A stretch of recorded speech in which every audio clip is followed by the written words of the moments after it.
आपका क्या नाम है? मेरा नाम अविनाश प्रताप सिंह हुआ। ममता बनर्जी जी को पैर में चोट लगी, उन्होंने कहा कि बीजेपी के कार्यकर्ताओं ने धक्का दिया, इस वजह से उनको चोट लगी। आपको लगता है बीजेपी ऐसा काम कर सकती है? पिछले 10 सालों से टीएमसी ऐसा काम कर रही है। आप देखिए ना, आए दिन हमारे बीजेपी अध्यक्ष हो, नेत्री हो, या इस जहाँ पे अभी हम लोग चुनाव लड़ रहे हैं, आए दिन उनके गुंडे हमारे नेता को, हमारे कार्यकर्ता को, उनको चमकाया जा रहा, धमकी दिया जा रहा है, आप मान जाओ नहीं तो आपके घर में आपकी बहन बेटी जाती है सामान लेने, वो सेफ नहीं है। आप अपने आप सोचिए ना, दीदी को कोई लग सकता है कि मारेगा? दीदी के तो गुंडे 10 साल से उल्टा बीजेपी के कार्यकर्ताओं को मारे जा रहे हैं। 137 कार्यकर्ता शहीद हुए हैं और उनको कोई छुएगा? जिनके साथ Z+ की सिक्योरिटी घूम रही है, जेड सिक्योरिटी घूम रही है, और लगता लोहा से और बदनाम होता है बीजेपी। अच्छा है ना, इसी बहाने बीजेपी को बदनाम कर रही है और लोगों के अंदर बीजेपी का अच्छा जा रहा है कि करता टीएमसी और बदनाम होता है बीजेपी। लोग कह रहे हैं कि ये सहानुभूति पाने के लिए दीदी ने ऐसा किया था, इससे वोट कहीं ना कहीं दीदी की तरफ चला जाए। 10 सालों से सहानुभूति ही तो पा रही हैं ना, चुनाव करा रही है। कॉर्पोरेशन चुनाव का पिछले 4 साल हो गए। इस वार्ड में आप इस उत्तर हावड़ा अंचल में, पूरे हावड़ा अंचल में 66 वार्ड है। 66 वार्ड में पिछले 3-3.5 सालों से कॉर्पोरेशन चुनाव नहीं हुआ, जो कि आम जनता को मूलभूत सुविधा नहीं मिलती है।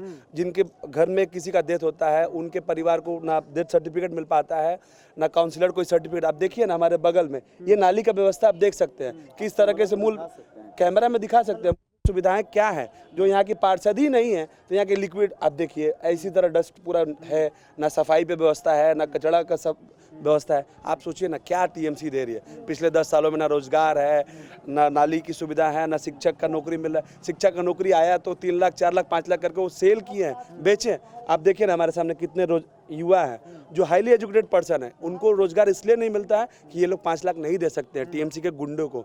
गुंडे इन द सेंस वो मंत्री हैं, विधायक हैं। अगर आप उनके विरोध में बोलेंगे तो आप कल के डेट में मुझे पाएंगे, यहाँ पे मैं शहीद मिलूंगा।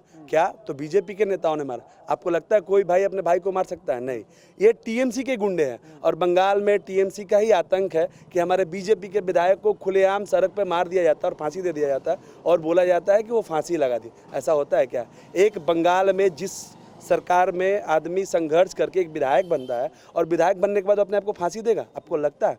ये सिर्फ और सिर्फ टीएमसी के सरकार में ही हो सकता है, जो कोई भी विरोधी दल को नहीं चाहता कि वो आगे बढ़ने दे।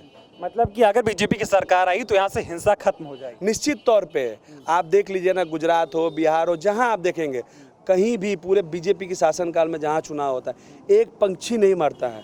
बंगाल में ही ऐसा क्यों? बंगाल में कॉर्पोरेशन चुनाव हो, विधानसभा हो, लोकसभा हो, आए दिन लोग मरते हैं। क्यों?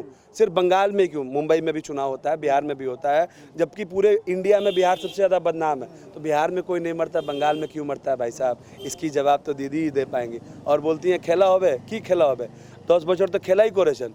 उत्तर हावड़ा में ना बड़ा हॉस्पिटल है, ना स्कूल है, ना कॉलेज है। आप किस हिसाब से आप सुविधा का बात करते हैं? और क्या दी है दीदी 10 सालों में? ना रोजगार मिला है, ना हॉस्पिटल मिला है, ना स्कूल्स मिले हैं, ना कॉलेज मिले हैं, कुछ नहीं मिला है।